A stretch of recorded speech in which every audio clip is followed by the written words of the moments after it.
Nah. And we're live. All right, everyone. Go to coreteamhawaii.com here. Go to the bottom. Hit us up for all your real estate needs. Today, I'm going to talk about referrals a little. It was just what was on our mind. You know, we do this hundreds of times a year. And we have a seller who I offered, like, hey, if it's not the right fit, I can get you to someone who either sees the vision or you feel is going to buy in a different way. Sometimes with our clients, I can be not sometimes, I'm always pragmatic and objective. Yeah. And occasionally, this seller's actually been really cool and actually adjusted to be a lot more pragmatic and down to earth and just like, yep, totally fair. That's fair. Yep. I see it. That's fair. Sometimes sellers are like, come on, bro, 900,000 or, you know, 2 million when we see 1.8 or whatever. That could be one reason we refer. Like, hey, let's keep our relationship positive, but I'm willing to introduce you to someone who sees your vision. And I don't think, name me another agent that's going to do that. That's not going to refer out their own business. Refer out their own business in their own area. Yeah, nobody. No one, right? Yeah, no. And so we have, we have an abundance of business. And so whether it be a buyer or a seller, like sometimes we refer stuff out to Waikiki.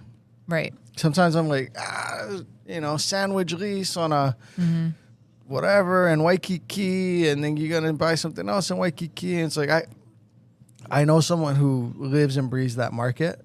I can get you that person. Sometimes, outer island stuff. Yeah. We have team adjacent people. We're in talks with someone on Maui, which you need to hit them up. Oh, yeah. And you need to touch them, who might join Core Team Hawaii and be our Maui permanent relationship. It's possible. Also, Big Island. Those are the places we get the most referrals for. And then we have our go-to on Kauai as well. Now, in these Facebook groups with agents, and I'm not going to call nobody out, but I always see a couple of these Oahu agents are getting tagged saying, I serve Big Island. First of all, when did we call real estate serving? So I already don't like that. But they said, I serve Kauai, I serve Big Island. And I'm like, you can't serve it that well. No. Now, we've done outer island deals on certain occasions. Yeah. I lived on that street, though. Yeah. And, yeah. You knew the house in the corner. Yeah, I already knew the house. I knew exactly where it was. I lived in that community for years and years. Right. And our clients were very honed in on that house. And they had been working with us, focused on Oahu, last minute pivot. And I was we're like, I buying know that house too. Yeah, we're buying that all cash. We still want you guys to help us. Yeah. Just so happen Mahi knows that street. Yeah. So there are occasions where we will ourselves be the right fit. Right. But we are from here. We are Oahu experts. And we just don't know what somebody who's boots on the ground on Kauai knows. Right. Or somebody boots on the ground on the Big Island. That's huge. And listings are something that would be more doable. Yeah. Because we're not in this buyer hunt. Something doesn't pop up on a Wednesday. We need to go see it. Listing timelines can be way more predictable. Yeah. Even still. We're partnering kind of with somebody on Maui for a listing where, originally, but still, it's not like I myself can hold a bunch of open houses. It's not like I myself can go down there and do private showings for you. So it just makes sense for us to, even on the listings, even if it's just one property being sold. The neighbor calls and says, your pipe bursted or whatever. Now, we aren't remediation people, but that's a situation where it'd be nice for your listing agent to shoot over if they could. Yeah, right. Could you do me a solid? I know you're not, Hawaii extraction, but the house we're selling is flooding. Any number of things. And so I got this guy on the Big Island reached out and he's like, I want you to sell it. We want you guys to sell it. And we may still. So here's an instance, especially a higher price listing on an outer island, like a crown jewel type of listing. Maybe we partner with that other agent so that we fly over, shoot video, do the whole thing, do all of the marketing, and partner on that deal. But the point being is we can refer you, not only in Hawaii, In fact, most times, especially on Oahu, most times we don't. I don't want to overstate this. Most times, almost always, 99% of the time, we're serving you on Oahu. I said it.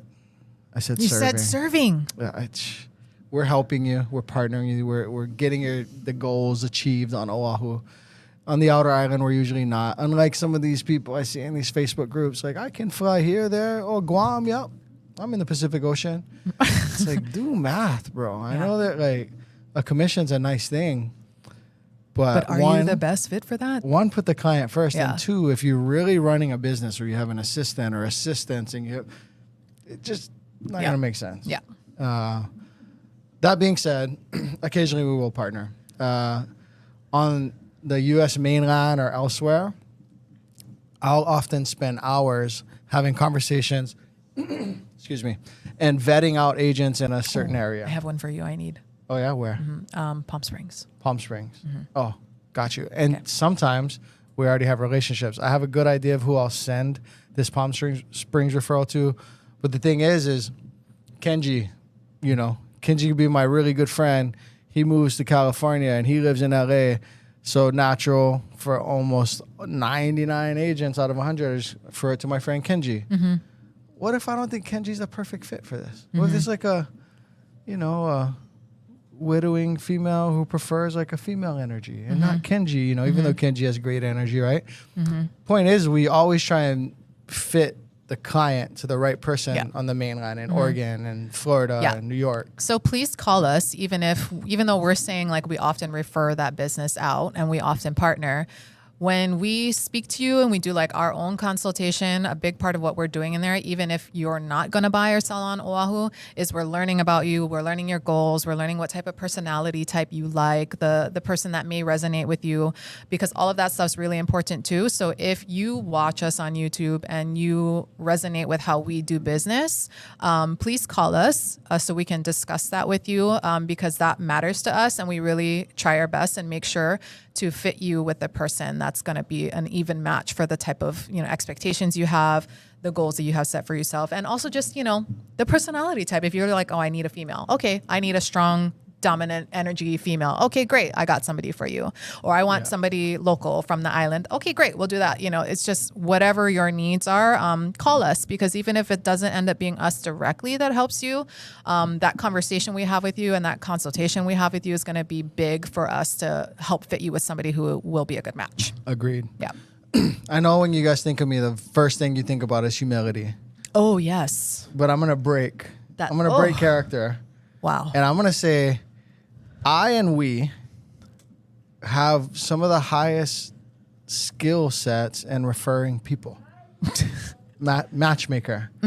Because I see it so much, like Facebook, these real estate groups, there's coaching programs in the real estate world where they kind of refer into the coaching program. And it's usually the first person that responds, and I hate that. Because what are the chances that you put a post out and the first person that responds is the best fit for your client? Yeah. It was the quickest form of gratification that made you feel like you were going to get a referral fee as an agent or something, but they're probably not. I mean, really good agents are not on Facebook. They're busy. Yeah. It could be that the best agent just happened to be, scrolling, but think about it, right? We take the time and we match make within the area. For a buyer situation, it might be a different agent than for a seller. Another thing, agents refer to the people that make them feel good. Yeah. Well, an agent might make me feel good or tell me how great I am. Just be warm, be super charismatic. She's really pretty. Whatever the case may be. Oh, I love your YouTube videos. That doesn't mean that they're the best fit for my client. In fact, sometimes we search in the weeds for like kind of a weird fit. Yeah. Because the situation calls for it. Yeah. It's not like, I have like best friends who are agents on other islands who are just like not the right fit for some of our clients, And we love your friend, T, and we literally don't refer everything to her. Yeah. Occasionally it has to be, and sometimes it really works. Yeah. But, client's interest will come first. Right. And I don't think everybody does that. It's rare. Yeah. It's rare. And I expect, so when sometimes we'll refer to people and they'll be like, oh, anything I get in Hawaii, it's going to go to you. And one, I'm like, that's not necessarily true. Well, the chances of someone getting something in Hawaii low. Yeah. It's not necessarily true that it's going to go to me. And even if you do get something in Hawaii, how do you know we're the right fit? Yeah. I think we're a really great fit for most people. But we want to make sure it's the right fit. So I've even set in referral like consultations and or learned about a client. Actually, more so an agent tell me about a situation, learn about a situation. I go back to the agent. I go, before I call your client, I think you should hit up my friend, whoever. Like I sent one to Deep the other day. I was like, this isn't actually a client. It's a lead that you're sending, like a Zillow cold lead. I'm going to call the person. They're going to be like, who are you? Yeah. So this needs converting. You need someone to follow up. No, don't hang up. Like, I got a better agent for you for that. All right, let's get to giving some flowers. All right, so let's talk about Mahi first. Jennifer says she's been great, super responsive, and it's been super good working with her. Her communication is superb. Every time we send her a message, we get a response. Well, good job sending a response. I'm just kidding. I think she probably means like a timely response too, right? We met her back in Wahiawa in person. She asked all the right questions, and she got us to trust her for that. She's very relatable and personable, professional, and very easygoing. It's so easy to work with her. Jennifer's experience is different than mine. Thanks, Jennifer. All right, Kenny. Kenny's been great. He goes out of his way to help us find a good fit for our needs. Unfortunately, our needs have shifted, so we have to try to get everything back in order to reach out to Kenny with what we need. Andrew, thank you. Good job, Kenny. Excuse me. Another one for Kenny. He's definitely doing the best, and we are just waiting to be signing the documents on the 22nd, I believe. Woo-hoo. We're supposed to be closing on the 30th or 31st. Kenny's been great. Awesome. Well, shout outs to the core team, my team, my agents, my people. Continue to do a great job. We had a question in the last live that we didn't answer. So remember, put your questions in the live stream here, because if we don't answer it now, we try to go back and save them for the next live stream. So Holy Moly said, what are the pros and cons of purchasing a condo on Oahu in Q1 of 2024 and then selling by 2030? Q1 of 2024. Did you already purchase or 2025? In any case, the answer will probably be the same. And then selling by 2030 and hopefully getting appreciation on the condo. Aiden, I feel like you need to come in and answer this. Sorry, I'm texting Aiden. Oh, did you notice that I'm texting you? Neither of us is paying attention because I'm trying to talk to him. They're working while we're trying to live stream. My bad, guys. How dare. Anyways, the question is an appreciation play. You're going to buy now. Either they just bought or they're going to buy, and they're going to hold a condo until 2030. What are the pros and cons? Well, let's start on the con. You going to jump in? No. Sign up on CoreTeamHawaii.com. And then when did we buy? We bought 2024 Q1. They're talking about a 6-year hold. A 6-year hold buying around, and a condo. Around now. Okay. Well, one of the cons is insurance. It sounds like if you're not living here, you may end up paying a withholding or a tax, a HARPTA withholding. And so I don't know if you're living here or not. It feels like you may not be. But there's also condos have associations and maintenance fees. And if you get a good one during a good time and it doesn't go up a ton, the principles of don't wait to buy real estate and wait would work out, because your condo would very likely go up by 3 or 4 or 5 or 6% per year, and you will make money on that condo. 6 years, I feel like, is a good amount of time. Also, in 2024, we are having all of these insurance meltdowns. We need to do a masterclass on this alone, but the buildings are found, a lot of them in town in Honolulu. Buildings are found to have insufficient insurance, which means there are these sublimits, which means they have to pay like these additional overrides for these additional insurance policies. And what that equates to, Also, fire sprinkler retrofitting. So what that may equate to is increased HOA fees if reserves are insufficient, and or assessments. And so one in Mililani, and actually condos, townhomes, I think it went from like $649 to $1,100 overnight. Yes. Yeah. Permanently. And so that's a permit. I'd rather have the assessment. Yeah. But that's a con. The pro is you buy real estate and wait. You don't wait to buy real estate. So also, because we have these insurance issues, I'm like, if this is a real thing that you're considering doing, or if this is just a general question, great as well. But if this is like a real thing you're considering, call us, because our team is really well versed in doing the research necessary to figure out which of these condos and townhouses are a good play right now. And if you get into one of these complexes, like one of our clients has, that's really good and has the sufficient insurance, then your appreciation is only going to get better, because as everyone else around you has a crappy insurance situation and you are in like the complex in the area that has a good one, like your value will go up. So, you know, insurance issue is a con if you're working with somebody who doesn't know. I had an agent. I like her. We love her. I won't say her name. But she goes, oh, well, that should be fine. Like my client's VA, so they check all that stuff out. And I was like, well, sure, they qualify for the loan, but you know what? VA is actually the one that if you're buying with a VA loan, the bad building, the one that has the problems, VA buyers are some of the only people who can buy. Other loans won't get approved, because once you're on this VA approved list, the building is just approved for a long period of time. And she was like, oh, really? I thought they check more. I'm like, they kind of check more to get you on the list, but then once you're on the list, it could become a bad building, a liability, and your buyer could buy it. So be very careful. And she was like, oh, I didn't know that. Yeah. And so got to be careful. Right. I mean, just because you can get the financing doesn't mean your HOA is not going to double. Yeah. You're still going to. So anyway, long story short, go to coreteamhawaii.com, scroll to the bottom, contact us.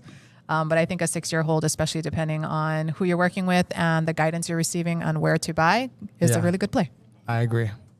Let me see what other questions we have.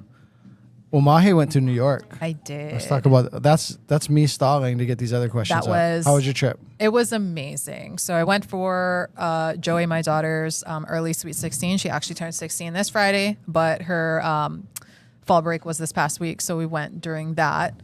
And we saw 3 Broadway shows. We went to like every museum. We did the Empire State Building. For me, it was about having the ability to even do something like that. I've never been in New York. Have you been? Yeah, I've been like a couple times already. Yeah, my brother Pono used to live there for a little while. Oh, that's right. So I went. But being able to do that with your daughter. Being able to do that with my daughter and to like have that. I didn't go to New York till I was like in my mid-20s, you know, and like, and she's into all the same stuff that I am as far as like fashion and art and music and stuff. So to be able to like give her that experience and to like open her eyes and broaden her horizons was just really, you know, it made like all the hours that we always spend like away from our kids and like working our asses off all the time, like really worth it. You gotta, I think in this line of work, vacations are big. Yeah. Vacations are, because we do work at night and you might have to be putting out a fire at dinner or things of that nature. I feel like our type of people just really misunderstand what making your own schedule means. Because so many people who like, I have people who ask me about like real estate all the time and getting into real estate and have interest in getting into real estate. And when they say stuff like, oh, cause I want to be able to make my own schedule. I'm like, that's crazy. Like, okay, well, you're not going to make money if you make your own schedule and your schedule is just like 5 hours a day, you know, like. Yeah. Generally speaking, your mornings are a little more predictable, generally speaking. But generally speaking, your afternoons and evenings are unpredictable. Yeah. Assuming you're doing business. Like somebody will ask me, what are you doing on Wednesday or something on like Monday or Sunday? And I'm like, I don't know. And that's genuinely like, like for like a you want to go have like dinner or something? I'm like, I really don't know. Like currently my calendar is open, but stuff pops off so fast. That you can just be fully booked after like, I don't know how many, all of us would like, oh, I'm going to have a day off on Saturday or whatever. And then Friday happens and you're like, oh my God. Like, right. But we're not here to complain to our clients. The point is, you had a great vacation. I had a great vacation and I was only afforded the opportunity to do something like that with my daughter because of how hard we all work. Right. And then we have a team and so that's awesome. Was it cold? Yes. But I was going to say, I like didn't work at all the whole time. Yeah. Like you and Aiden and everybody had everything all covered. Right. And like Joey like knows me to be like, she calls it deaf mode. Glued to your phone? Deaf mode, she calls it. Like she'll talk to me and then she'll be like, oh wait, I'll wait till you're not in deaf mode. Because like when you're mentally like juggling a bunch of things and even if you're not actively working on it, sometimes your brain kind of just like spaces out when you're like, oh, like managing 5 transactions in your head. Huh? Yeah, and then you're like, oh, I'm sorry, what? Which Mahi just did to me like 15 minutes ago. I know, I just did do that. But I didn't go on deaf mode the whole time. And I was like checking a text message and she was like, are you working right now? I'm like, no, I'm like texting pictures of us to your dad, you know? Yeah. And so I think that alone was so big for us. Yeah, that I was able to actually be present the whole time. And you just dropped, I saw you got Legos. That ain't cheap these days. No. I felt really guilty because we didn't bring Brooke, my son, and like we like knew going into it like this would not be his jam. Like he's not gonna go to musicals. He doesn't want to do that kind of stuff. You know, like he doesn't want to spend 5 hours in an art museum. Like that's not his thing. Right. But the whole time we're just like, oh my God, Brooke would love this. Like, oh, Brooke would love that hot dog, or like Brooke would eat all those pretzels or whatever. So we did do like one day we dedicated to like going to the Lego store and like got nothing for Joey that whole day. You know, we just went and like shopped around for stuff to bring home to Brooke, and he just was so grateful. My family got into Legos recently. Oh my God, dude. So expensive. We digress. If you have real estate questions, please put them in the chat. Ask them. Even if they're future real estate questions. Questions for the next live. My family's gotten into Lego. So the other night it was like, everyone shower and let's clean up and we're going to have Lego night. And I'm like, okay, cool. Mm-hmm. And then we get there, put everything on the table, and then they sort things into specific piles and there are instructions. Yeah. And I was like, this is not Lego night. We were just talking about that the other day. I need a bucket of random stuff. Yeah. Some of them off-brand. Mm-hmm. And just make some stuff. But and they were like, no, like A7 goes with A8. I'm like, no, that's not Lego night. We didn't build like space shuttles. You know, we built like trucks. The game has changed. And a building. You know, like we built like a house and a car. You know, like that was or like a freaking robot or something. Right. And you know, we have Hogwarts. And, you know, like the Legend of Zelda tree, like the things. Dumbledore's actual face. Yes. Things like that. Baby Groot. We got Baby Groot, you know, like. I don't like it. I like it on my shelf. It looks cool. It looks cool. And I love it because I feel like the attention to detail and focusing in, I'm like, oh, you could be an architect or something. Like and Brooke is so freaking good at Legos. Like, he's so good at it, and it's like 18 plus, you know. And I'm like, I'm done. I can't. Like, really? Yeah. I'm like, I'll like help him on a couple pages, and then he's just like, okay, just stop. You know. They're gonna have to do it by themselves. Like our cat's knocked over like his 3/4 of the way built thing, and me and Joey woke up before him and were like panicking, trying to like fix it and figure out. And we're like, oh my god. And then he wakes up and fixes it in like 2 minutes without instructions, just like, oh, easy. You just do this. Blah blah blah blah. I'm like. How could we not have figured that out? Aiden said, oh, I know Aiden would have just, if he like hit the lottery or something. Well, that's what he said. If I won the lottery, I wouldn't tell anyone, but there'd be signs. And they'd be Lego sets. And it'd be Lego sets. It'd be life-size Lego sets. It'd be a room or like a wing in his house dedicated to Lego sets. Yeah. I'm not the Lego guy. But there are like NBA players and stuff who like have like wings in their houses dedicated to their Lego sets. They didn't build them.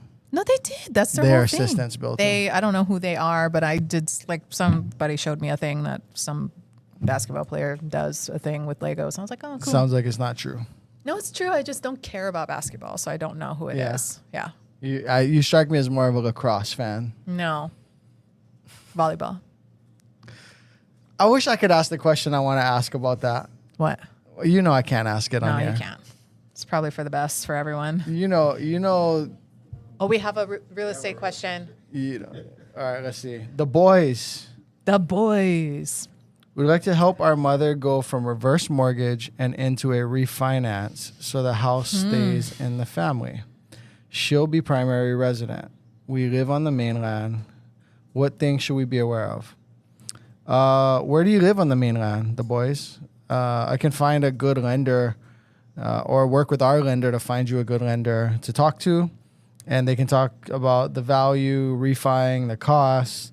Yeah. Also, when you're refining, you have to have income. So if mom no longer has the income that supports taking on the debt.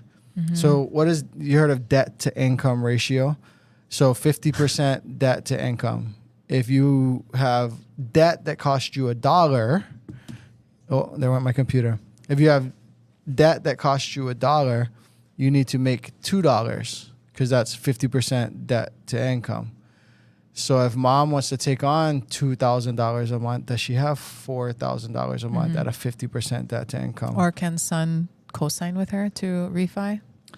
Or you could co-sign, depending, hopefully mom's credit supports. Oh, San Leandro.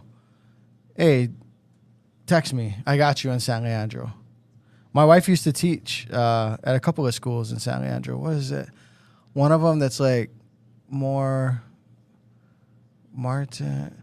There's a one that's like off of Hesperian or like you go in the back roads from Alameda into San Leandro, and then there's one that's like the high school, the middle school, and then that elementary, Jefferson. That one's Jefferson. But anyways, yeah, we know San Leandro. Hit me up. I can get you connected to someone. He said we'd like to give our business to your lender. I don't know that they can do that though for your primary I don't know that they'd be there. the right one for California, but we'll find you someone. Yeah. Also, Kyle texted me and he said, Miles Turner, NBA Lego collection. What's up, Kyle? I don't know who Miles Turner is. Yeah. How many co-signers can be on the loan? Our son is interested in investing. I don't know if there's a limit, but you know why typically you don't see more than like 2 or 3. Maybe we've seen 4. We had like 5. The one with 4 in Mauka. Yes, 5, I think. Was it 5? Mm-hmm. But the reason is typically when you get to like 4 or 5, you get to that many people, somebody's credit's messing up the game. Or like their debt to income personally isn't working anymore. So usually you don't get there. But I know you can have a few. Michael said, I made an X-Wing with regular bricks, clear bricks, and axle bricks. We still have like 3 to 5 gallon buckets of Lego. That's a 5 gallon bucket. That's my Lego night. Yeah. Ours was like what did you make? A bin, like the square bins with the snap-on tops. Yeah, that's what we had. By we, I mean like my brothers, because I didn't really. Don't come at me with these instructions. Yeah, you don't like instructions. I'm not that guy. He's not a compliance guy. I'm not a compliance guy. Jody, are you coming? Yeah. Okay. All right, we're going to bring Jody on, talk about interest rates. We had a question about interest rates, why they went low for like 72 hours, how they've gone up, where they are. What's that mean on like the 2-year average? I think we're about at the 2-year average. I don't know that data. What do you think, Aiden? 2-year average. Oh, not paying attention, he said. 2-year average for interest rates. The last 24 months. What do you think? He's like, sorry, what's the question? The average? He's like nervous because he's like live stream adjacent. Live stream adjacent. 525? No, that's too low. 575. 575? Lock me in. I think 6.1. Lock me in 575. Black coffee on 575. Black coffee on 575. All right. Okay, well, I gotta go do a consult. I know you got to do a consult. I'll for Kiana if you're watching, I'll probably pop in later and say hi. Mahi and Aiden will be on that consult with you. Well, let's talk about that. I'm going to talk about their situation while we wait for Jody. Where these buyers with 3 homes in the mainland, when they get to Hawaii, they're probably not going to be able to afford what it is they really want. But they're investors, and they like keeping monopoly pieces on the board. I say it all the time. You win monopoly by having pieces, not by getting rid of them. But there can be a time where you trade Oriental Avenue to get Park Place or something of that nature. So for the people out there who want to build wealth through real estate, which should be every single person buying real estate, even if you're planning to live in it for 40 years, if you have 4 $250,000 houses on the mainland, or you have one $1 million house here. What are the pros and cons in the wealth building scenario? Put it in the chat. I'm going to keep talking, but like, what are your instincts? Which one's better? Well, there is no right answer, and let's assume property taxes are the same, etc. But some of the things about having 4 doors is you have 4 roofs, you have 4 HVAC systems, you have 4 main sewer lines, you have 4 times the capital expenditures. Also with 4, though, if you have 1 vacancy for 2 weeks, there was only 25% of the real estate you own had a vacancy. Whereas you own the $1 million house in Hawaii and you're renting it because you moved or whatever, you have a whole vacancy, 100% vacancy for those 2 weeks, for the repair period, the turnover time. But in general, I like $1 million better than 4 250s. Generally, 4 250s, you're probably going to get a little more cash flow because you're buying in a state that offers a little better cash flow than Hawaii. But on the appreciation play, I would say Hawaii would tend to outperform them. So we don't ever want to push people to sell their monopoly pieces. We like to see you keep them, but there are times where the math makes sense. Mm-hmm. That being said, interest rates. Last time we spoke, 6.2 on the VA? VA was 6.2? Yep. Something like that. And our 5-week low is down to 5.125 or something. Was it 6.2? I thought so. Am I wrong? What? I don't know. It would depend what day it was. Last Tuesday? There? She writes down the rate every day so she can have it. 5.75. 5.7 was the conventional 6.2? Oh, yeah. 6.2 at 0 points. Okay, 6.2 at 0 points. Okay, so I was mixing up the two. And so last week, 5.75 for VA, 6.2 conventional. What is it today? It's the same. Same. And if you had to guess, so it's October of 24. So October of 2022, rates were probably already in the 5s because I bought in June and I was at 4.8 on a 7-year ARM, but it was a second property. I think by October of 2022, we had to be high 4s at least, if not 5s. Yeah. So what do you think the 24-month VA and conventional average is right now? If you just had to guess. You're not expected to know 24 that. 24 months out? No, 24 months past the last 2 years. Oh. Because we got up to 7s. 6.875, 7%. 7.125. Right. So the 24-month average is probably about where we are right now. Yeah. Yeah, we're somewhere around the 24-month average. Mm-hmm. I mean, this is a fabulous rate. I know it's hard to hear that, and people giggle sometimes or just straight up laugh at me when I tell them that. Do you think people that have been buying real estate for 30 years giggle at you as much as? No. They don't giggle. They go, 5.7. That's cool. That's great. Yeah. They're like, that's amazing. Yeah. So people that maybe just tried to enter the market during the historical lows, right? Mm-hmm. They're flabbergasted by a 5%, let alone when I tell them 5.75. Right. So to them, unfortunately, they have a horrible benchmark. Right. And that's why it's forget about those years. Right. Let's just remove those years and look at all the other years. In the last time you saw 2 point something was 2008 or 9. No. You could I know a guy who refied then. It might have been a 15-year. Okay, it might have been a 15-year. But I know a guy who refied into the 2s. You don't think there's a small window of 2s back then? What was it? I think he might be pulling your chain. No, this guy. If you got to meet Tom. Tom is. I think he might. I would want to see the documentation. Okay. Well, what do you think? What if you just without doing the research, the low of 2008 and 9? What were the rates? 4% was amazing. Leading up to the great recession, but during it, wasn't there some like 2 and 3%? No. No? Absolutely You not. should Rates trust went her. up. You should trust her, not me. Rates went up. Really? Yes. From 8, 9, 10, 11 was Up. up. Okay. Well, that only furthers, I'm wrong, which I don't love, but that furthers the point I was going to make, which is you only see those kind of things in response to mass fear. Oh, yeah. COVID. But see, the difference with the financial meltdown is that it wasn't just mass fear that could be combated. It was mass fear and institutions that were going out of business. Folding, yeah. And so what that led to was a total contraction. It was, you had to be perfect, excellent credit, tons of reserves, large down payment, nothing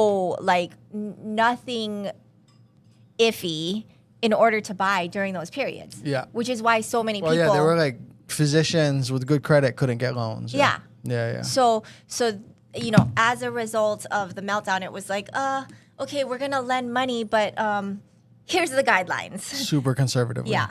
Well, what I was gonna say is you're never gonna see that again, or don't rely on it. Don't rely on a 2.25% VA. Like, just forget it.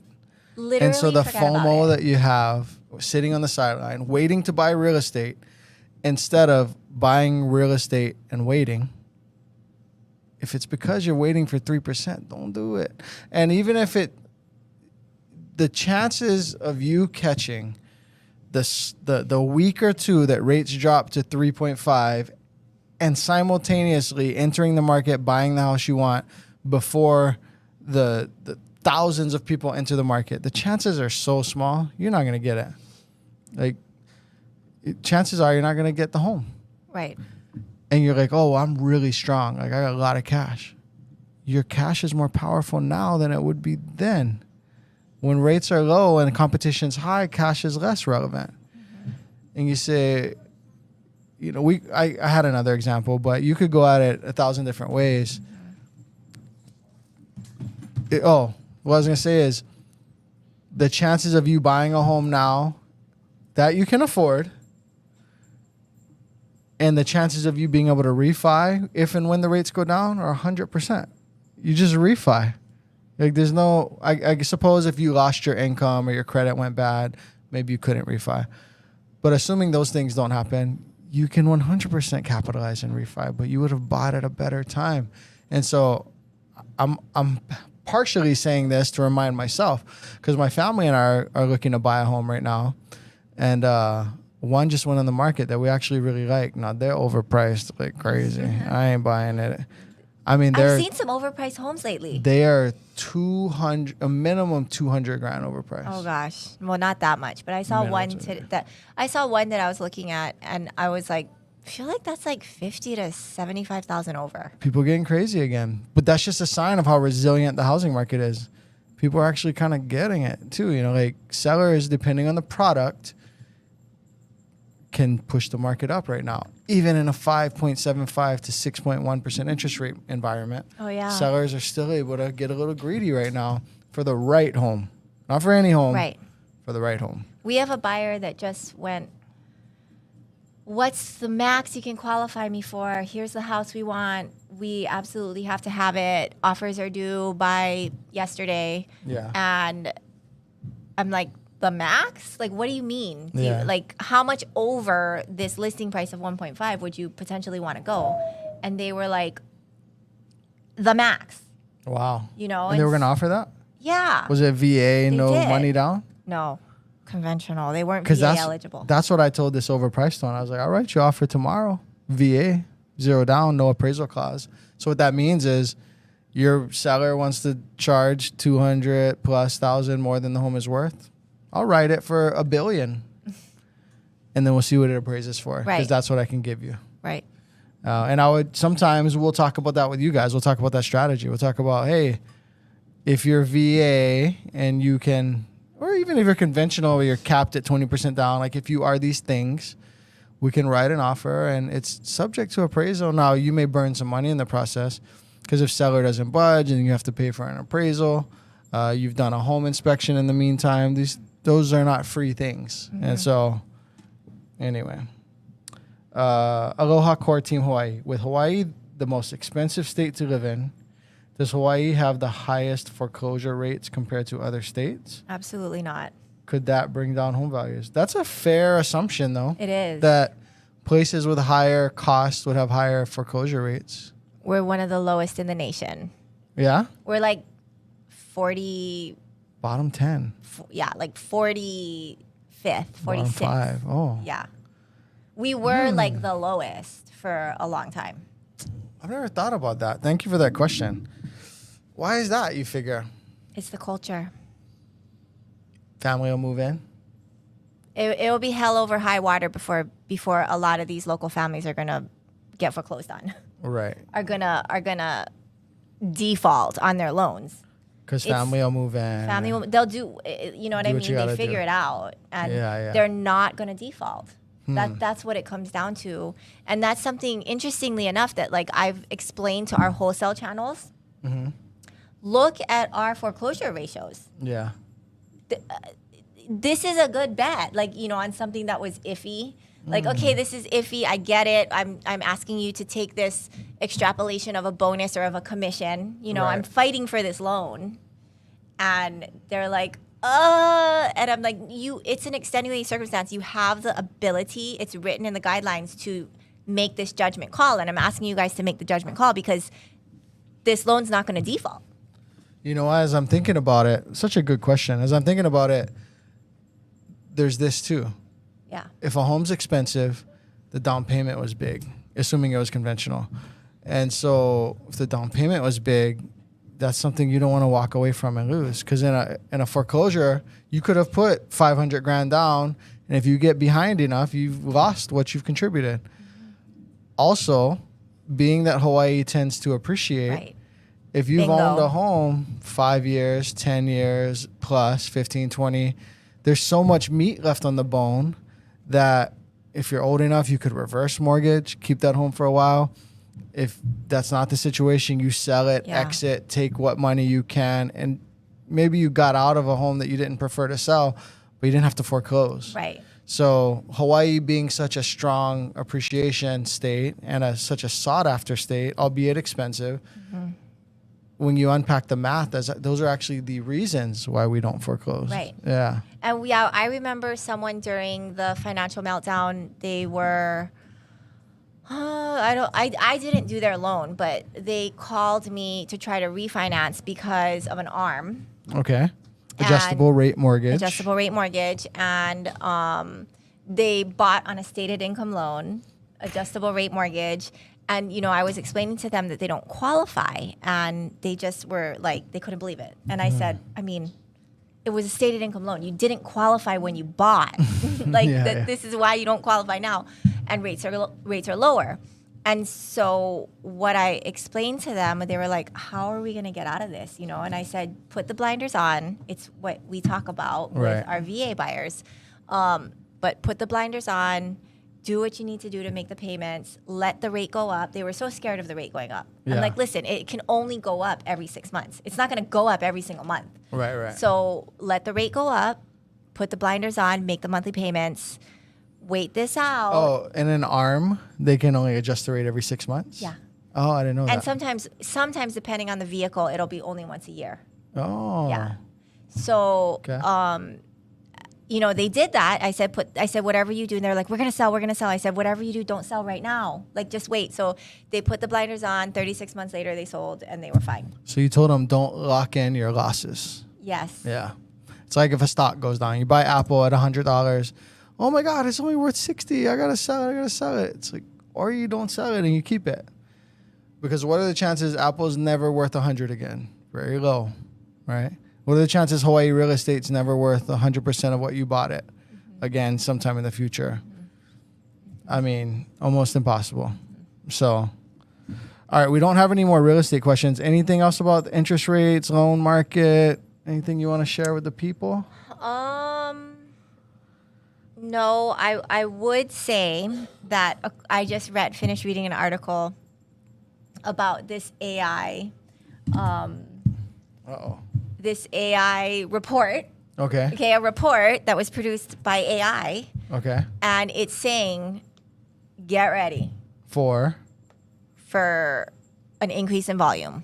lower interest rates? Not low interest rates, Just- an increase in volume. Okay. And it was explaining like all of the technicals that whatever this AI, this thing decided. Okay. Right. And so it's basically explaining like what we need to do to make sure that service levels and quality is not going to go down as this increased volume occurs. But I just thought it was so interesting because it How was much grains of salt do you take that with?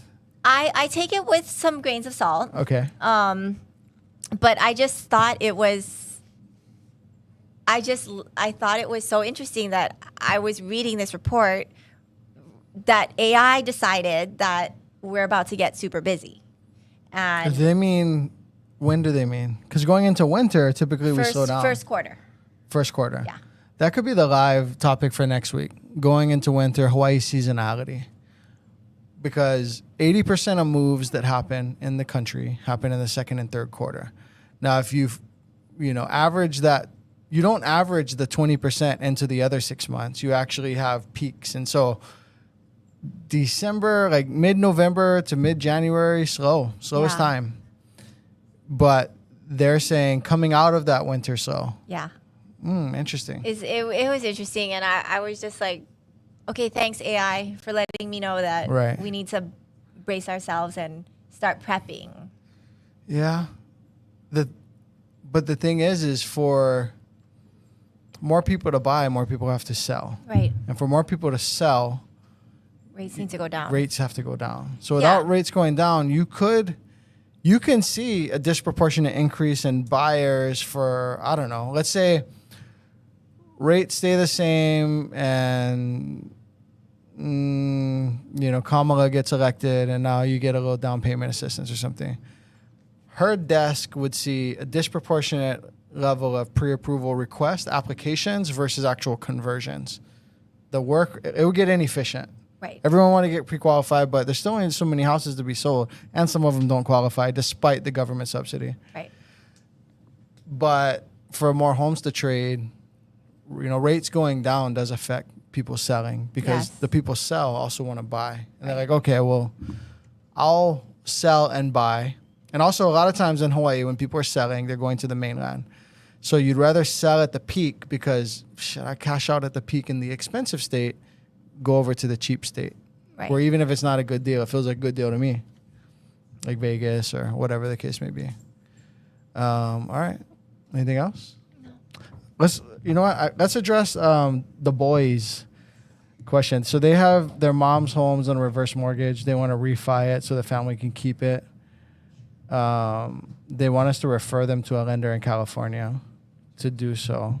They asked how many co-signers can be on the loan. Is there a limit? There is a limit. If everyone's 4. credit, is it 4? Mm-hmm. Okay. Because we had one that was 4. Yeah. And Mahi was like, I feel like it was 5. I was like, oh, there's 4. Okay, so 4 is the limit. 4 is the max. For any kind of loan. Yep. Yeah. All right. So there you go. I figured there probably was some limit, but also it would be rare to find 4 well-qualified buyers who have the supporting income, the credit, and who actually want and need each other on the loan. It's not common, right? It's not common, and it gets complicated. A lot of times if they want to add a person, somebody doesn't have the credit. It's like that's usually more often that situation, right? Yeah. You don't have like 4 billionaires or whatever. Right. Like say. And at the end of the day, it's 4 people's obligation. Okay. And so one of the things it's so common when someone calls me, my parents co-signed with my brother, but now they want to co-sign with me. But, so they want to get off my brother's. And I'm like, but brother didn't qualify the first time. And so now he can't get your parents off, which is now they can't co-sign with you unless they make a ton of money. Right. Then they can, and they can keep carrying these obligations. Right. Obviously there's strategy involved with what we call a non-contingent liability, which is the, brother makes the payment out of his own individual account 12 months in a row, and then we can offset that mortgage from parents, and then now parents can help you. But that takes time. You have to have the documentation and the time, because in their case, they just co-signed with brother, so it had only been like 4 payments. Okay. So I'm like, hey, you got to wait, that many more, 8 more payments, and then you can look to buy. And she's like, but I want to buy now. And I'm like, well, I mean, then can we use your husband's parents, or like we need someone else's parents? Right. So co-signers gets tricky. Co-signers gets tricky, and it just really is unfortunate when, worst case scenario, if you're not even just using someone's income or credit, you're using someone that then wants to buy. Right. Yeah. So now I have a call coming up with a family that the 4 of them bought out, 3 other siblings. Right. And now 1 of the 4 wants to go buy their own property. Right. Which you can't. Now you have to get refinanced off the loan. Or what if they locked in a good rate and now rates have doubled and they're like, well, I want out. Sign. Yeah. And everyone has to sign. So now we have... increase the liability, increase the monthly liability, but with 1 less person. Right. That sucks. It's so complicated. And that's why Susie Orman always says... What does she say? That's Dave Ramsey's daughter? Or I don't know who it is, but she's I think I'm pretty sure that's Dave Ramsey's daughter. Dave Ramsey's daughter? I think so. There's no way. I don't think so. I think so, right? Leave me a comment. Oh my God, I had no idea. She's always on with Dave, right? I've always known her as her own independent woman, but Oh wait, no. Oh no, I'm wrong. You're wrong. What's Dave Ramsey's daughter? Her name's not Ramsey, that's why. Oh well, yeah. So Susie Orman has her own thing, which I don't agree with everything she says. But one of the things that she says that I agree with is don't co-sign for anyone. Oh yeah. Except yourself. I don't want to get too into that, but I would tend to agree. And I would say when I come from, I'm the first person in my family to graduate high school. Yeah. And so... To graduate high school? Graduate high school. Really? Yeah. I didn't know that. First person to graduate high school, yeah. Wow. And so even my older siblings didn't graduate high school. My uncles, aunties, maybe my Kauai family probably has some high school graduates. Wow. My dad's sisters on Kauai. But my immediate family, grandparents, no one ever graduated high school. That's crazy. And so, Rachel Cruz and so... Did Aiden answer that? I would... No, somebody else. I don't want to get into it. It's too fine of a line for even me to walk. But as I evolved away from the culture and mindset that produced, no one graduating and a lot of other things. Right. I've tend to evolve away from willing to co-sign with someone too. Yeah. And so, protect your own. But to be fair, to celebrate this family, they're talking about saving mom's house for the household, for the family. And so I hope you guys can do it. Oh, yeah. And there's absolutely. a time and a place for things. Hit us up. I know San Leandro super well. I have 15, 20 agent relationships in your general area. And we'll find you a lender who can, go through the process and hopefully get you guys pre-approved and save mom's house. So thank you guys. We'll see you next week. Leave questions here if you have questions for the next one. We'll see you guys next week. Bye. Bye.